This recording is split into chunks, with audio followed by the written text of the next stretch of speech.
But otherwise, we'll go ahead and get started. First of all, thank you for coming to the conference, Amy and Tipitat. Welcome. Let's start with a round of introductions. Do we want to start with Amy, who you are and your company, and sort of a little bit about overview of your company? Absolutely. So I'm Amy Lemire. I'm based in San Francisco.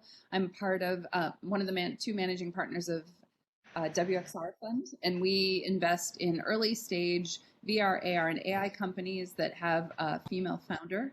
My partner Martina is based up in Seattle, and we've been in this space for 2 years now. Really excited to be here today. Thank you. Thanks, Tip. Of course. Hi, everyone. I'm Tipitat Chinavasan. I'm with the Venture Reality Fund. It's me and my partner Marco. We've been doing this for over almost 5 years now. $50 million fund investing in seed and Series A VR, AR, AI companies. Actually, the majority of our investments are in enterprise companies, but we've actually had a pretty successful gaming and entertainment portfolio as well. We've backed some of the biggest VR games from Job Simulator and Rec Room and Beat Saber. Thank you. And I'm not going to introduce myself again because you've heard that enough today. First, sort of dive into your companies and your portfolios a little bit. We could go back around to Tipitat. Could you give us a few examples of your portfolios? You mentioned a lot of investment in enterprise, VR, AR, AI. What are some examples of your portfolio? Sure. On the enterprise side, we've done things like data visualization. We've done healthcare. We've done quite a few, everything from surgical training and surgical education and eye therapy. We've also, like I mentioned, done some pretty successful games. Like I mentioned, Beat Saber in particular. They were talked about a little bit in the last panel.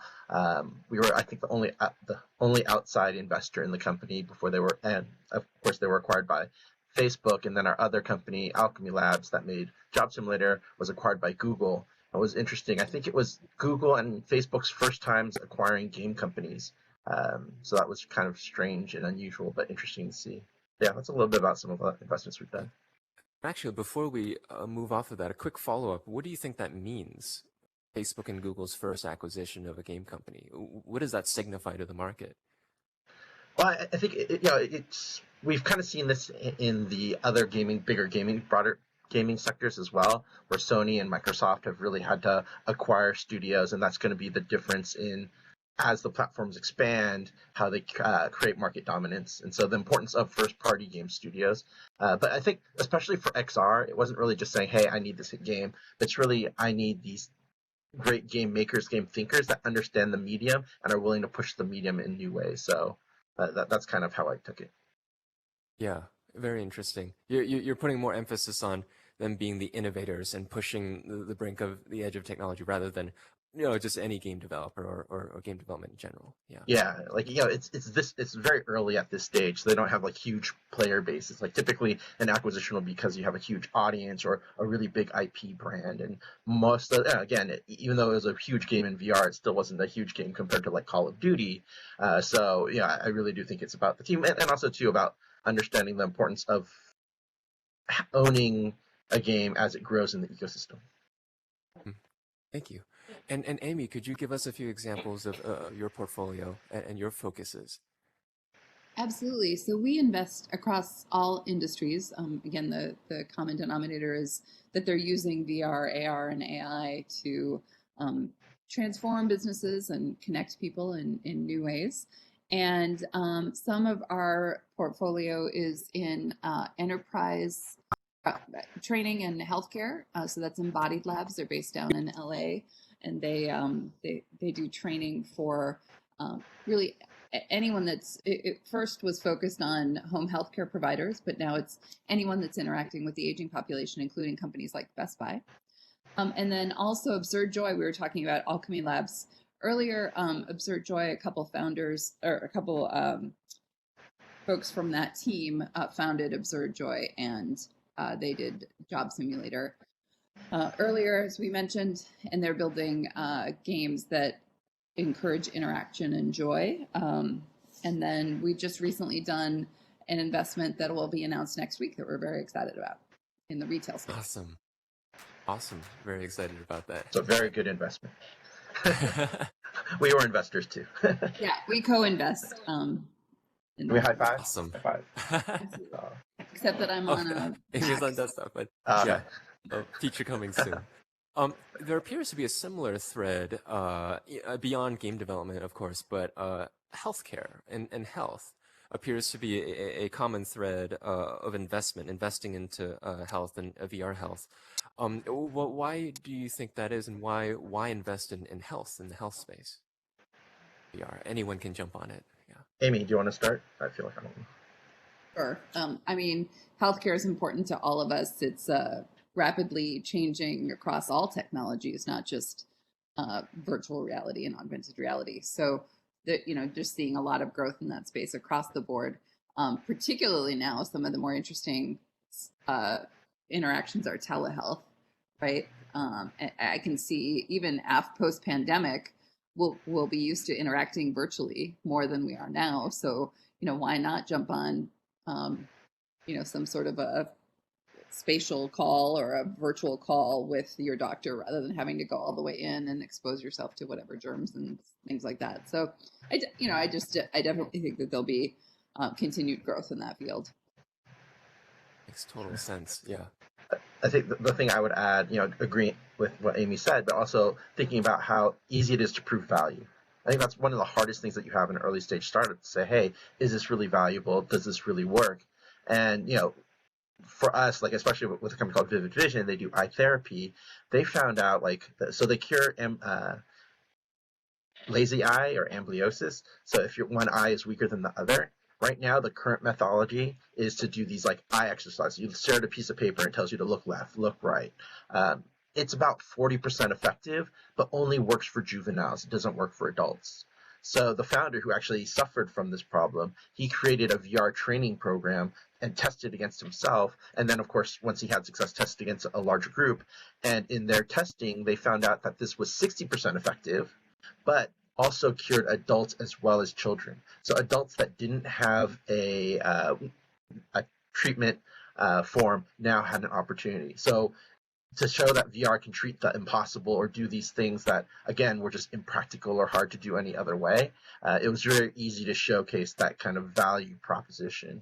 There are difficulties, of course, with regulatory agencies, but again, when the use case is so clear, then it helps. Yeah, I mean, I Fascinating. Yeah. definitely treating PTSD and chronic pain and digital therapeutics, I think that's a really interesting space as well. Just wellness in general beyond specifically healthcare. Definitely a lot of use cases in that space.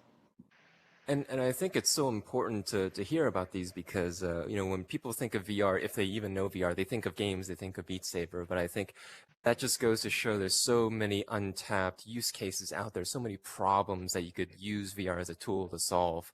And I think several of the companies here have dabbled in healthcare or in mental health, and we have some more talks later today on research with VR and mental health. So.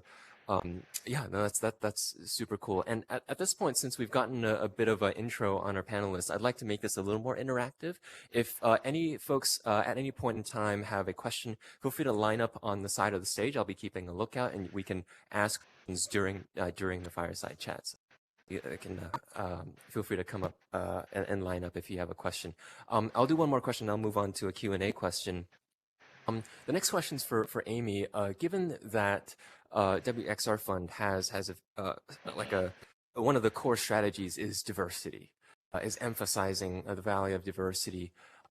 Can you explain to us the importance of diversity in the VR industry, and also what does it mean to have diversity in the industry? Absolutely. So, I mean, this is, we believe, a time-limited opportunity as we're in the nascency of this emerging technology and what is potentially the next computing platform, right? The next wave of computing post-mobile as we start interacting spatially. To actually have this computing paradigm built by a diverse set of people because it's being built for a diverse set of people. And when we talk about diversity, although we definitely have a gender lens with our fund, we are looking at diversity more broadly, and that also means racial diversity, accessibility from physical needs, and aging and LGBTQ. I mean, there's a whole range of diversity here, and I think the more people that are contributing to creating this new computing paradigm, this new spatial computing, the more perspectives we'll get, and that's why diversity is so important. Thank you, Amy. And I'd like to go to our first question. Come on up, Michael. Come on up. Let's see. Yep. Hi there. Oh, you might be muted, Michael. I was trying not to make noise. Oh, thank you for muting. Appreciate it. Yes, I'm a good citizen. I was muted. I'm developing a project that has applications for gaming, started that, but also in education and healthcare. And I'm wondering what you look for for a seed round in a startup company in these different markets. Sure, I can take that. I mean, again, it can be very different if you are an enterprise or a consumer app or an enterprise app. I'll take the enterprise one because it's a little easier. But for enterprise, we'd like to see some very early pilot interest, some sense that, yeah, this is being validated, and preferably with paid pilots from real customers that are showing, okay, yeah, there's something interesting here, that they, not just that the opportunity is good also, but that your team has what it takes to start these conversations to kind of close these deals, because the sales process on enterprise can be very tricky to manage, especially in the healthcare sector. Now on the consumer side, especially on gaming side, honestly, at this point, we don't really do any of those hey, I have a pitch deck, here's a cool thing, and even less of the, hey, this is a really compelling demo. We feel like, again, that there is enough of a audience, like Oculus is funding projects, but more importantly, honestly, the biggest success, Beat Saber, they were self-published and self-funded. And it's using early access. You can put something in the store and get it in that same kind of way, like that pilot beta, where users will actually pay, and if it's good, then it'll rise up. And it's really not just saying, hey, we don't want to fund a project, we want to fund a company. So we have to have that sense that, you're knowing how to do one project. Now, can you do multiple projects? And how do you kind of envision the company growing? But, I would say too, though, for gaming companies in particular, I really think that crowdfunding is a really good option, as well as, using early access on Steam. But there are also some new funds that are focused on content funding, like Kaleidoscope and City Lights, that are also trying to supplement this as well. Okay. Yeah, definitely also looking at the team and the team's enthusiasm and expertise and ability to execute. So all of that's important. Building an education platform, but not having anyone on the team that has had experience in education would be, I would hesitate at that point. Sure. So yeah, it's some combination of the product that you're creating in the market, is the market ready, and the team itself. Sure. Okay. Thank you. Good question. Thank you for the question. Yeah. And if anybody has a question, feel free to line up on stage. I have a list of questions, but it'll be a lot more interesting if we could answer your questions, because you're our audience. So it's 2020. We have to breach on this topic, because what is, from your perspective as investors, the state of the investment market right now, and how would you describe, or what do you think is the lasting impact? What's going to happen next, with the investment market? Where are we and where are we headed?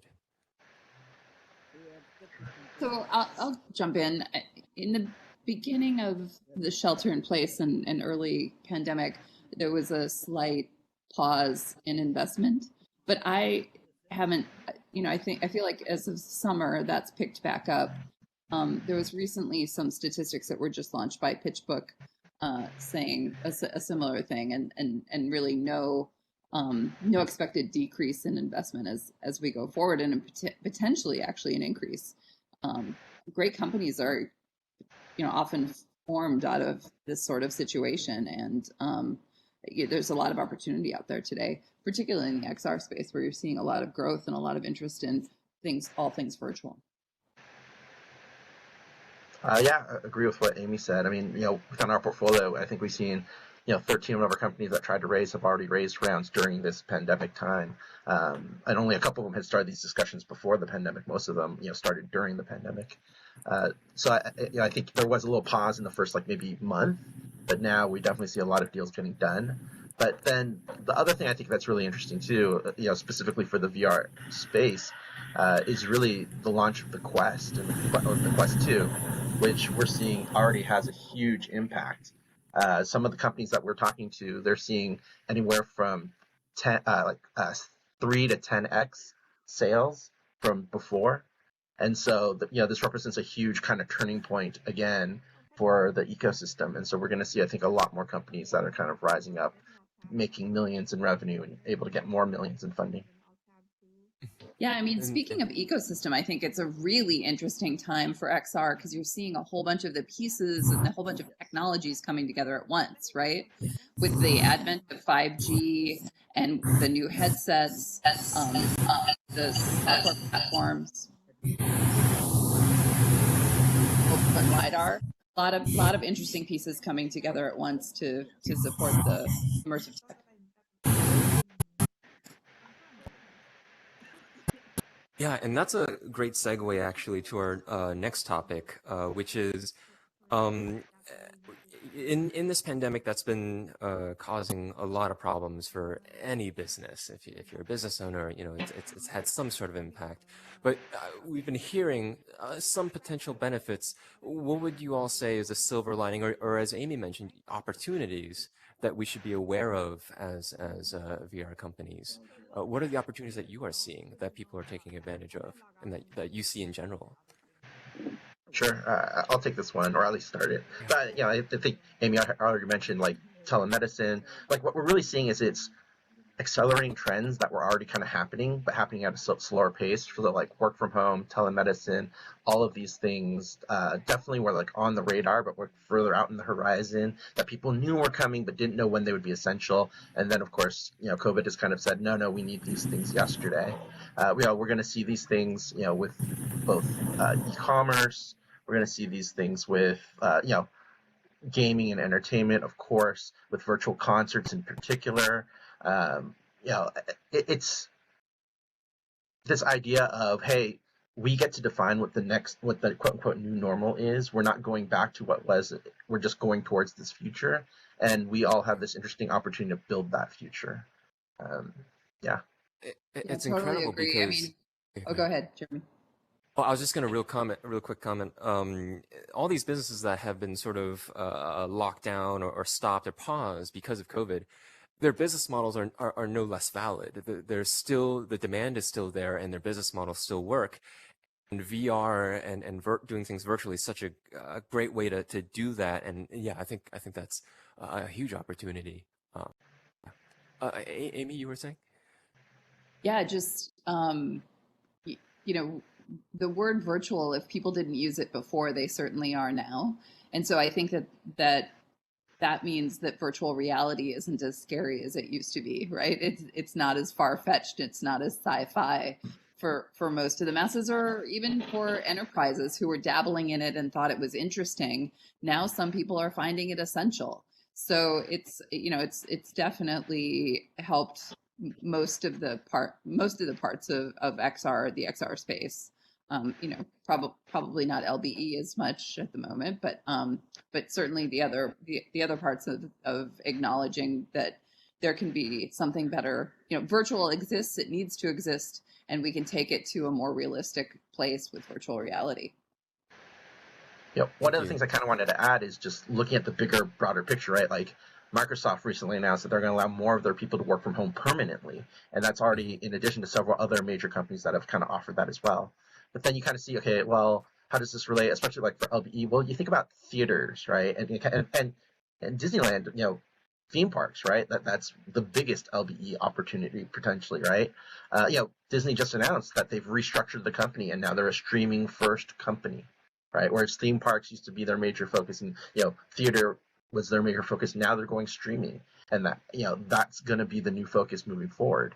And so understanding like those bigger things, and I still feel like there's so many people kind of grasping, going, no, we're gonna get theaters back up and running, or we're gonna get these arcades back up and running, and it's like, honestly, I hope cruise ships never come back. Like there's certain things that we just need to move forward from and forward through. And I think the hardest thing for startups, or the most important thing for startups, is understanding when the tides are changing that you have to pivot and pivot smartly.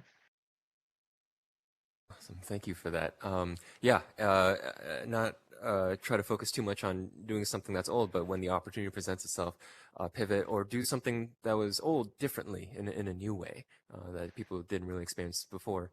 Um, Before I get to my last question, I want to make sure any folks who have questions from the audience can come up and ask their questions, but also pose it to you two, our two speakers. Do you have any questions that you want to ask the audience or yourselves that you want to bring up before we move to the last question?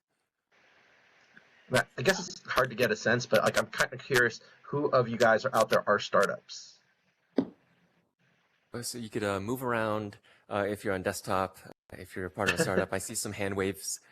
Yeah, I see some hand Over in the waves. corner up here, yeah, in the middle, in the back there, yeah. So I hear some claps, yeah. Yeah, I guess I mean Why do you my ask? biggest question for a lot of startups too, like when they reach out to me, especially on the early stage, I feel like there's this sense of like a mismatch of who to approach and when, and understanding the difference between like VC funds versus like angel investors versus project financing opportunities, and just making sure that you understand the way kind of the ecosystem works. So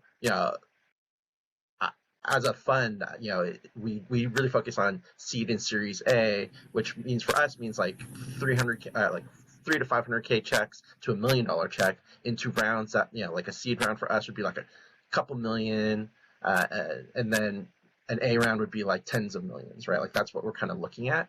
But we're never the very first check in. Usually it's friends and family, or usually the founders themselves have invested a lot of sweat equity to like build to get to a working prototype that they've put out into the market, gotten some initial beta traction, to show that what they're working on really makes sense, and that the job of a VC is really to quote unquote pour gasoline on the fire, not to help spark that match.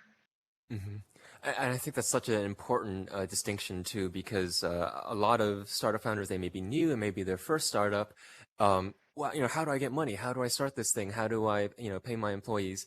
Yeah, I think so. That distinction is very important, and it may be tough, but I think, yeah, like founders, your own bank account is your first fund. It's friends and family, as tough it may be to ask, but that's really how things happen.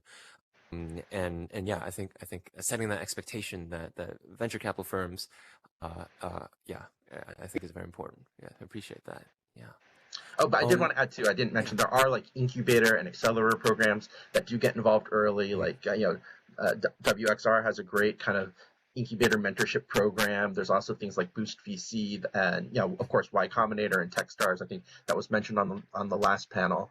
And I think there was concern, I think on the previous panel, about TechStars and how much they're trying to take and what pro rata looks like, and can they take over your company. Well, the thing is, right, like as long as you make sure that you never give board control and more of the company, like over like controlling share of the company, you're going to be fine. It'd be a nice problem to have if TechStars wants to use their pro rata to get money from to want to put more money into your company. Yeah, thank you and for Jeremy, that I just perspective. wanted to thank you for everything you're doing on the virtual conference space. I mean, all companies have gone virtual in terms of conferences this year, and I think that's another area that will never go back to the way that it was. I think that they'll always be, although we'll want to go back to in person, but this has proven that there's an opportunity that people can connect, that maybe can't make it there in person, and you can expand your audience that way. So in a way that has presence. And so I just thanks for you and all that you do to support this space. Yeah, and thank you for that, and thanks really to our team who made this possible out there. Thank you. Yeah, no, we started this in November before COVID was really a thing or talked about, because we truly believe that this is the future. It makes sense. We don't have to fly. We don't have to pay for hotels. I think a lot of our entrepreneurs here in the audience have that same thought. Wow, like video games could be this good. Like it just makes sense. Or like healthcare could work like this. It just makes sense. And I think that's that passion, that vision is what's going to drive the industry forward. And with that, I want to segue to our final question for both of you. What final words of advice, or also words of encouragement or comfort during this time, would you like to give to our audience of startups, of passionate entrepreneurs? So And yeah, I'll just start real quick. I think also I see a few like game folks or other people talking about games, right? Like, yes, I think the one thing that people don't understand about Beat Saber is that again, like we didn't get involved until after they had launched. So they self-published, self-financed everything, launched this game in early access. It was 10 songs and it was single player. If someone had told me, hey, I'm making a music game and it's 10 songs made by our CEO, unlicensed, not a famous musician, and it's just a single player, I'd be like, that doesn't seem like enough of a game, really. Good luck. And what they did was they launched, and I think they made 2 million in the first month, and they ended up making 20 million their first year, 40 million their second year, and that was 2.5 years ago when the VR market, which was much smaller, before the Quest had launched, before the Quest 2 had launched. So, my saying to you guys is that you really don't need investors. You can build something great, and if it's really great, the audience is out there and will respond. Just know that it's tough. Not just VR and AR, but gaming in general is tough. I just read recently, I think the average Steam game makes $6,000 or something like that. Like, $60,000. Sorry, but it was atrocious. Like, you can't survive. Like, you can't spend 2 years making a game and then hope that you can live off $60,000. So just know that it's possible to succeed. People are succeeding, and I wish you all the best of luck. thank you, Tipitat. Yeah, and I'd like to And what just about you, Amy? encourage everybody out there. I really do think that there's a lot of different pieces of the ecosystem coming together that's making this the time for immersive technology and XR and spatial computing. So yeah, just don't give up. Keep trying and keep getting feedback from your customers and from focus groups, and looking forward to talking to you guys. Awesome. And with that, here's the chance to talk with you guys. We're going to go into our networking breakout.